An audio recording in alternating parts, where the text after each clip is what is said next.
sendo apresentado aqui na TV Caxias, canal 14, o seu canal comunitário.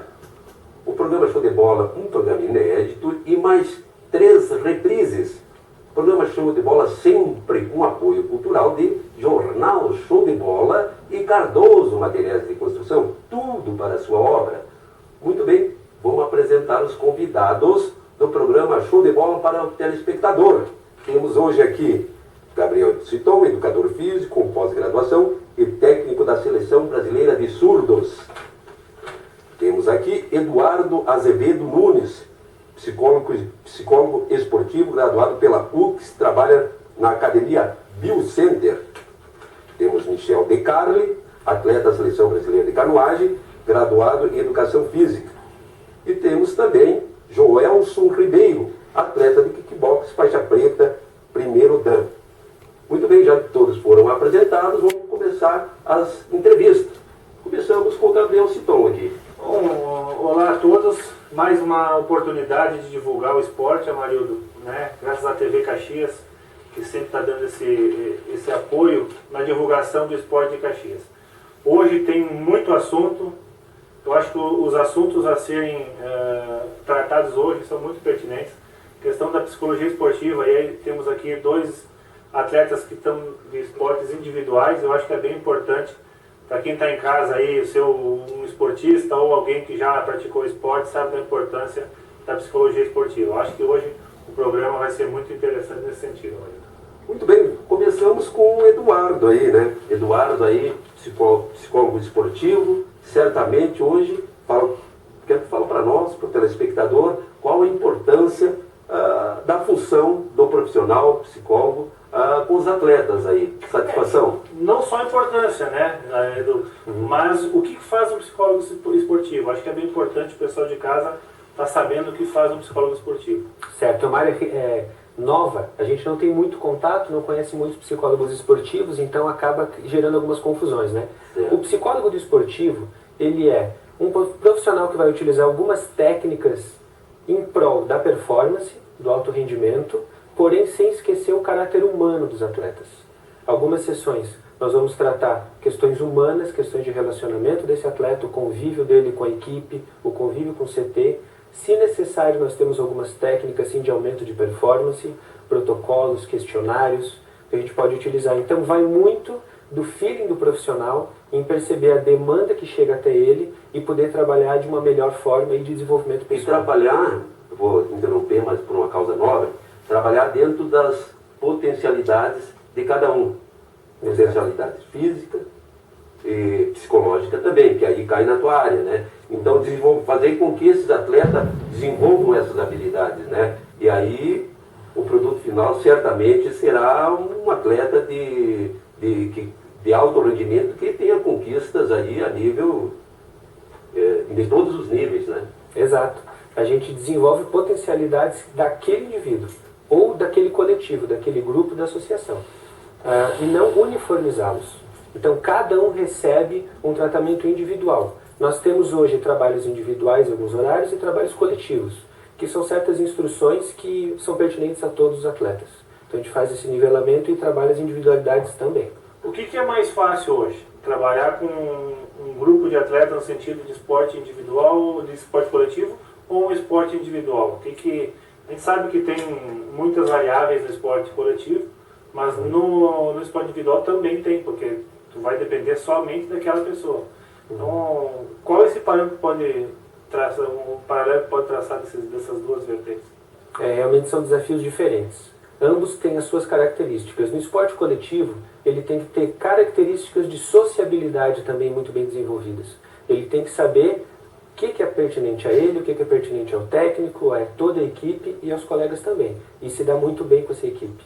Às vezes isso é o que vai fazer com que a estrela de cada um deles brilhe no coletivo. Tem que saber trabalhar em equipe. E trabalhar individualmente é a pressão. Se ele falha, ele leva tudo para ele. E acaba não gerando talvez o aprendizado para a equipe. Então a gente também tem uma questão de memória. Nós trabalhamos uma preparação para o Mundial, por exemplo, é a primeira. A gente trabalha da melhor forma possível e tentando criar memória de como ele reage, como são os pensamentos dele, de que maneira ele reage aos estímulos. A vitória e a derrota, os dois podem ser bons ou trazer também alguns malefícios. Uma pessoa que só ganha, de repente acaba não indo tão bem no próximo campeonato. O importante também é tu falar, né, aonde que é teu consultório, né, e também atende em particular. Exatamente. Gostaria que tu abordasse um pouquinho essa questão. Hoje eu tenho duas atividades principais. Trabalhar no consultório, psicoterapia clínica tradicional, reeducação alimentar junto com nutricionistas, educadores físicos e com atletas amadores ou de alto rendimento. E estamos iniciando um trabalho pioneiro aqui no sul do Brasil, talvez até para o Brasil, que é o psicólogo esportivo dentro das academias. A gente sabe que é muito importante para a saúde fazer uma atividade física, seja ela qual for.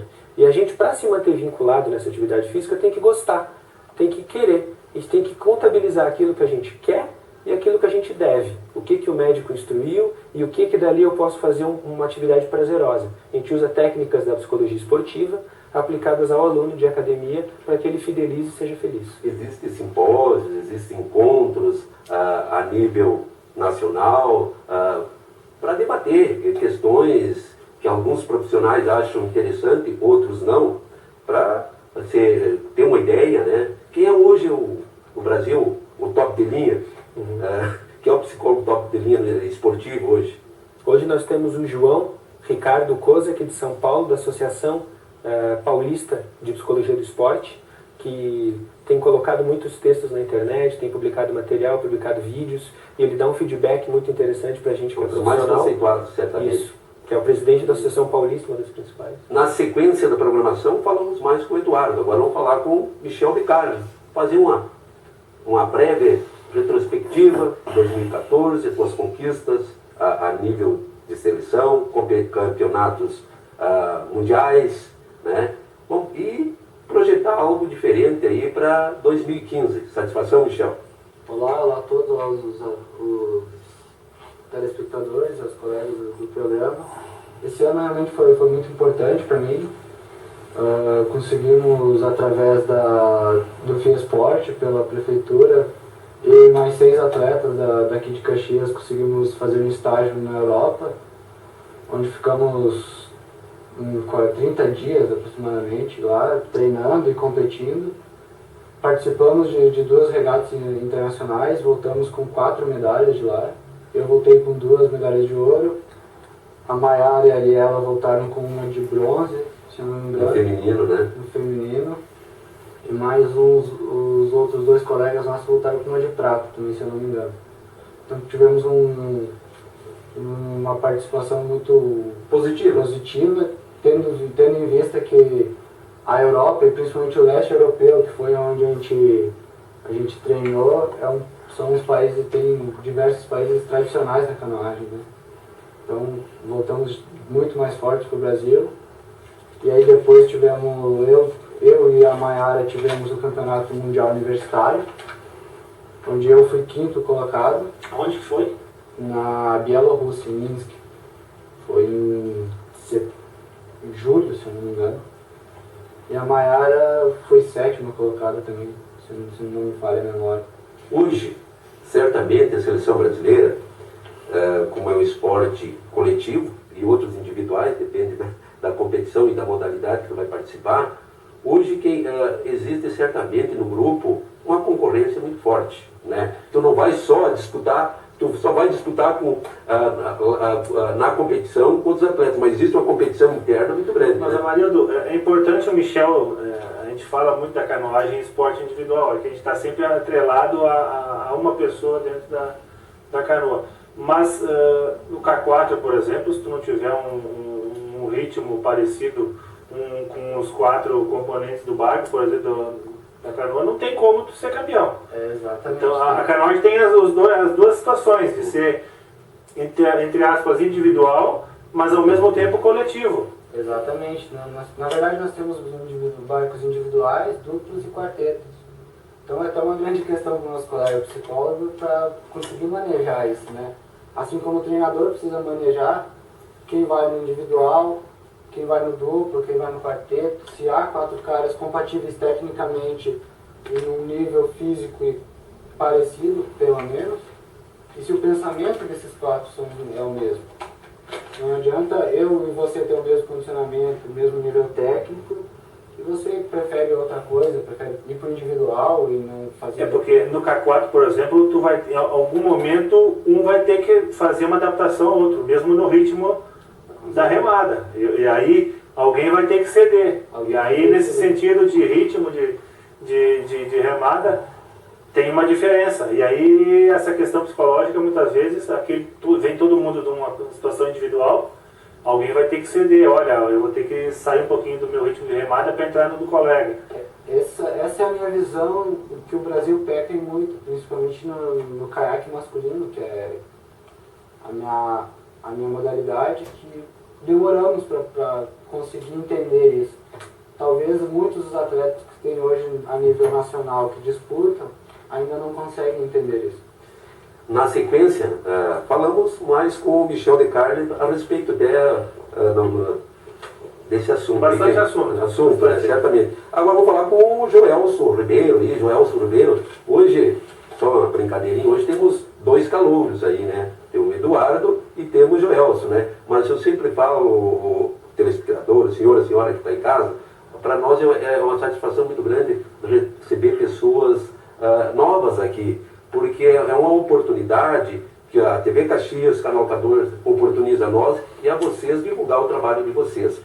Joelson, vamos falar do teu trabalho, né? Esse 2014, pelo que eu observei, tu teve várias conquistas, né? Em Santa Catarina, tu foi campeão em outras competições. Vamos falar um pouquinho agora do Campeonato Pan-Americano de Kickboxing na Argentina, que certamente foi através de uma seletiva que te oportunizou participar dessa competição. Satisfação, Joelson? Satisfação, obrigado pelo convite, olá a todos. Esse trabalho começou no começo do ano, em fevereiro, quando eu lutei a Copa Mercosul de Taekwondo. Depois eu fui campeão gaúcho de ringue, depois de tatame, que são as seletivas que te credenciam a lutar os eventos maiores a nível de kickbox. Fui vice-campeão da Copa do Brasil, campeão da Copa RS, aí então me credenciou a chegar lá no Pan-Americano, né? O Pan-Americano vai ser em Correntes, na Argentina, então vai ter bastantes atletas ali, a expectativa é grande, a gente está indo, né? O CT está levando 3 atletas, né? Eu que sou rank, faixa preta, e mais 2 atletas coloridos, e inclusive uma feminina. Olha aí. Uma menina aí que está se destacando no kickboxing aí. Vamos falar aí da... Eu tenho uma pergunta já tenho várias perguntas aqui. Não, mas é professor também ou só... Não, sou professor também. Então tem que conjugar. Me equilibro ali, eu sou gestor no CT, né, junto com o meu sócio, Guaraci Costa, que é um dos professores e técnicos do CT. Eu tenho que conciliar, então, gerir, dar aula e treinar e lutar. Eu acho que essa questão, Amarildo, não foge de qualquer modalidade esportiva, da pessoa ter que, muitas vezes, buscar seu próprio patrocinador, treinar equipes, porque acaba chegando num estágio que tu... Ser um administrador ainda. E eu acho que o esporte é isso. Além de tu buscar uma competição, buscar situações diferentes, a gente sabe que depende muito do que o professor e dos professores realizam. Muito bem, vamos aí ao primeiro intervalo comercial. Na sequência, a gente volta. Estamos de volta, programa Show de Bola, aqui na TV Caxias, Canal 14. Falar com o Michel de Carli aí, que teve um simpósio aí alguns dias atrás, aí, que teve assuntos muito pertinentes, né? Vamos falar um pouquinho desse simpósio que aconteceu. Na última sexta-feira, quinta e sexta-feira, teve um simpósio de neuromecânica aplicada, aqui em Caxias do Sul, na UX. E teve um palestrante que falou que justamente a fadiga muscular e a intolerância ao exercício se dava a fatores psicológicos e indo até mesmo contra, digo entre aspas, a fisiologia, né, em fatores energéticos. Então, o que tu acha disso? Assim? O estresse, a ansiedade, a depressão mexe com todo o nosso sistema emocional. O sistema nervoso central, ele é infestado de neurotransmissores e sensibilidades. Então pode ser alterado também a nossa percepção à fadiga. Temos que ter mecanismos de medir essa percepção de fadiga do atleta e até utilizar recursos nutricionais para poder fazer um equilíbrio a partir do trabalho do nutricionista, do educador físico e do psicólogo do esporte, a gente definir parâmetros para modular de forma adequada esse limiar em cada atleta, que vai ser sentido de forma diferente. Edu, teu trabalho, né, em cima do esporte hoje, ele está atrelado mais ao alto rendimento ou a academia, como falaste, que agora é uma coisa nova? Como é que hoje tu está mais na parte de academia ou de alto rendimento de esporte dos atletas? A minha clientela maior, 50%, é de alto rendimento. São atletas que me procuram porque de alguma forma caiu o rendimento, eles não sabem bem o porquê, e eles vêm até o consultório para a gente poder fazer esse trabalho. 20% é reeducação alimentar, trabalho junto com nutricionistas, pessoas que fazem uma vez a dieta, não conseguem o resultado pretendido. É alterada a dieta, de novo cai. A gente tem que ver a questão de patologia, o que está acontecendo. Tem aqui, dentre esses três, tem um cliente. É verdade? Sim, sim. A gente fez um trabalho aí com o Edu, né? Eu fui convidado para lutar um evento de MMA aí, no qual eu me sagrei campeão. E era uma novidade para mim, né? A estreia e tal. Aí surgiu uma pressão, muita cobrança, patrocínio, alunos, né? Próprio colega. Então foi complicado. Daí eu, através do meu preparador físico, o Rômulo Rego, da Biocenter, né, fez esse link aí com o Edu e a gente conseguiu fazer um trabalho bacana, né, que é bem interessante, bem importante. Eu levei isso para dentro do CT hoje, né, hoje então ele trabalha junto com nós no CT com os atletas. Quanto tempo vocês fizeram o trabalho para chegar no objetivo do Joelson? 2 meses mais ou menos? Acho que deu uns 2 meses. O caso do Joelson é aquele que eu expliquei, que às vezes a gente não aplica as técnicas, ele já é um excelente profissional, de ponta, acompanhado por um nutricionista, ele tem a técnica. E a gente trabalhou questões do cotidiano, questões emocionais do dia a dia, como se fosse uma psicoterapia clínica, mas com esse enfoque. Eu queria fazer uma perguntinha para o Joelson. Certamente tu é multicampeão, já deu para ver várias conquistas, né? E certamente na tua carreira deve ter perdido alguma. Porque a gente só fala campeão, campeão, campeão, mas é aquela história... Não só no esporte, muitas vezes. Eu digo assim, eu não coloco o esporte como derrota, eu coloco como vencedor e vencido. E certamente foi vencido por o seu adversário. Como é que fica o psicológico do atleta? Porque tem atleta, conforme a forma que ele... Depois o doutor vai falar aqui, ó, conforme vamos dizer, leva um nocaute, tá? O atleta, ele treinou, só que como tu falou, tem patrocínio, tem familiares, tem torcedores. Eu certamente também vou em vários eventos, eu gostaria de falar como é que fica a cabeça do atleta quando é vencido por nocaute, vamos dar um exemplo, numa competição. A pressão é bem grande, né? Eu ainda não tive essa facilidade de tomar um nocaute e apagar. Tomei nocaute no rodo, no corpo, de faltar ar, coisa assim. Eu comecei o ano com derrota. O primeiro evento que eu fui lutar esse ano eu fui vice-campeão. Né? O penúltimo evento agora que me credenciou para o Pan-Americano eu fui vice-campeão. Né? E aí eu cheguei na luta do MMA com uma pressão total, porque eu tinha perdido em São Paulo com um atleta da seleção do Rio de Janeiro. E aí era minha estreia no MMA profissional, um atleta bem conceituado, um certo know-how já no estado. Aí eu tinha um aluno meu que ia lutar o mesmo evento que eu, ia lutar depois que eu. Então eu fiquei na responsabilidade, bem grande, né? Mas daí a gente focou, eu relembrei, o trabalho foi feito com o Edu, alguns exercícios que ele passou pra gente trabalhar, pra gente fazer. O trabalho do técnico muito importante também, te sentando, te focando. E graças a Deus correu tudo certo, mas é complicado você vir de derrota, quando você vem numa fase, uma crescente grande, você vem vencendo, quando você é derrotado, e não é derrotado,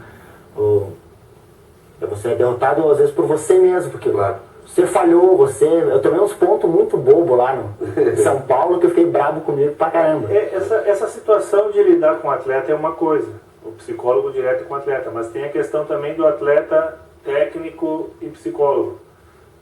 Como é que funciona a seleção brasileira, Michel? Tem psicólogo na seleção ou o técnico que está lá, ele tem uma outra metodologia? Como é que funciona na seleção isso? Agora? Na seleção, até o ano passado, até metade desse ano, não tinha acompanhamento muito sério com o psicólogo, não. Então, o treinador, sim, eu tive um treinador até o início desse ano, que foi um treinador que foi muitas vezes psicólogo para mim, porque ele tinha um currículo tão grande que eu conversava demais com ele. Então ele era húngaro e eu tenho uma noção, eu falo um pouco de inglês consigo, então fora da água, acabava o treino, eu ia para onde ele estava e conversava com ele bastante, ele ia me dando as dicas.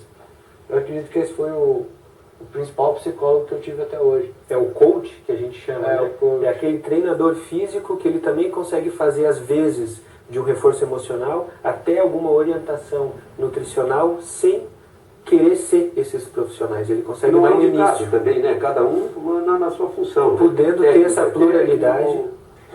Psicólogo é psicólogo, e por isso que tem que ter uma equipe interdisciplinar e multidisciplinar, justamente para falar dessas questões. Por isso que eu falei essa questão de seleção, porque também, em alguns momentos, não tem um período muito longo juntos, né? Então tu acaba não tendo um vínculo tanto quanto o dia a dia do teu psicólogo. Falasse em 2 meses, mas é 2 meses praticamente 2 vezes por semana, 3 vezes por semana. Numa seleção, muitas vezes tu se encontra e fica 10 dias. Tu falo isso porque no handebol hoje tem, a nível de adulto já tem um trabalho consolidado, mas outras possibilidades de trabalhar com a psicologia esportiva, muitas vezes, ela acaba não acontecendo porque o técnico muitas vezes não dá essa liberdade ou não entende como mais um fator positivo dentro da preparação de um atleta. É que aí entra diversos fatores. Depende do tempo, justamente, que o treinador tem para fazer o trabalho. Às vezes ele prefere não ter o psicólogo para ele ter mais tempo de trabalhar o que ele acha que tem Algumas necessidade carências, né? mesmo. Então, Vai muito de técnico para técnico. Exato. Se quiser, o técnico da seleção brasileira hoje da handebol, ele é dinamarquês. Na Dinamarca não tem essa característica de ter realmente a psicologia esportiva atrelada à equipe assim tão forte quanto tem em outras nacionalidades. A gente vê que a escola russa, por exemplo, não trabalha com psicologia. Ela trabalha menos com psicologia e mesmo assim ela tem resultado. Outras trabalham com psicologia e não tem resultado. É que isso tem, na minha visão como atleta de alto rendimento há muitos anos já, eu acho que isso depende muito do atleta. Qual é a visão do atleta? O que o atleta tem de mentalidade para o que ele quer, como ele faz? Cultura ele vem disso. Exato. Né? De que lar, só a nível de contribuir, que lar que ele vem, né? Porque família também...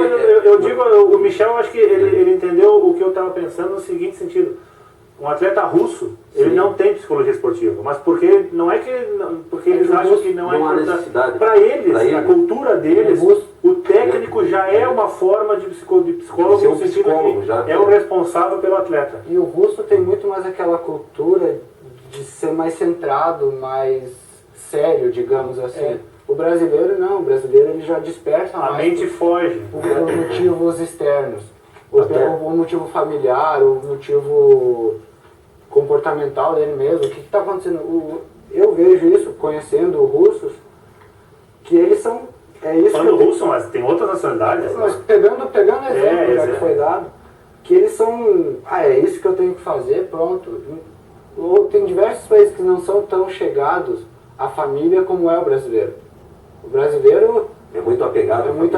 Eu já amigos estrangeiros já me falaram que eles não entendem como o brasileiro pode ficar até 50, 45 anos tão perto dos pais, dos familiares. Isso na Europa, normalmente com 16 anos, eles já fazem o presente é uma viagem para o exterior, né? Uma viagem longa. Essa questão da família dentro do esporte, como o Michel Aqui no falou, Brasil, no futebol, nós temos esse problema. Os garotos novos estão sendo exportados para outros países para jogar futebol, são os talentos que são captados aqui, e isso tem gerado vários transtornos a médio e longo prazo. Eles não são preparados, porque muito novos saem do seio familiar, que tu falou, realmente a gente é um público mas um muito pouco mais novos para a emotivo. nossa cultura. Para a nossa cultura, isso. Então, nesse caso, a psicologia do esporte poderia se fazer presente preventivamente, trabalhar com esses atletas jovens para poder ter uma carreira brilhante lá fora. Todos os atletas que falasse, a família realmente é o centro. Uhum. Realmente a família, para nós aqui no Brasil, ela é muito importante, tanto como apoio ou como uma pessoa que vai tirar a tua motivação para continuar no esporte. E só para ter uma ideia, mais a curiosidade minha, por exemplo, assim, tem muitos atletas que têm um potencial gigantesco, né? Vem das categorias de base, começam lá no mirim infantil e vão subindo aí. Só que alguns clubes, né, o profissional não é o profissional de educação física, né, aquele com graduação, né, que tem todo um know-how, mas é aquele cara lá do bairro que é um abdicado, mas não tem, de repente, a condição de trabalhar com criança, né? Como tu vê essa questão aí? Eu acho que eles são deflagradores, descobridores desses talentos novos. Então, as pessoas que têm a condição técnica, pessoas que têm cargo de gestão dentro de uma associação esportiva, poderiam utilizar essas pessoas que tiram elas ali de uma situação onde eles não praticavam esporte, começam a praticar bem, olheiros, talvez, para tirar e colocar, fazer um convite para uma associação. Muito bem, já estamos chegando aí à reta final do programa. Eu não vou ser muito generoso contigo, Miguel. Vou te dar 30 segundinhos para encerrar a tua participação. Então tá bom, vamos lá. Muito obrigado, Amarildo, pelo convite mais uma vez. Obrigado, Stone, pela conversa. Próxima competição? Próxima competição a nível nacional ainda não tem data definida, mas provavelmente lá para maio do ano que vem. Temos campeonatos regionais aqui em Caxias do Sul, dia 15 e 16 de novembro, de Copa Sul-Americana de Paracanoagem e Jogos Abertos de Caxias do Sul. Joelson. Bom, agradecer o convite, agradecer primeiro. Próximos desafios agora é o PAN. Depois do PAN, se eu ganhar a vaga e der tudo certo, Sports Accords na Rússia, né, que é a Olimpíada das Artes Marciais. Mas tudo é difícil, né? Para o atleta é difícil porque tu depende de patrocínio, a cidade é complicado você conseguir isso, né? Então é muito importante esse espaço com a Amarildo e estou tornando para nós aqui, que a gente poder divulgar nosso trabalho e buscar isso. Citon, não ser muito generoso contigo também. Mas é agradecer mais uma vez a oportunidade de divulgar o esporte de Caxias do Sul e parabéns para a TV Caxias mais uma vez. Eduardo. Bom, o difícil não foi a gente inserir assuntos, foi saber o que tirar. Então me coloco à disposição para novas participações com outros atletas para a gente continuar esse assunto que ele é muito interessante de ser debatido. Muito bem, chegamos à reta final do programa. Foi um privilégio ter estado com vocês. Um forte abraço. Feito. O YouTube encerrou então. Brincadeira, né?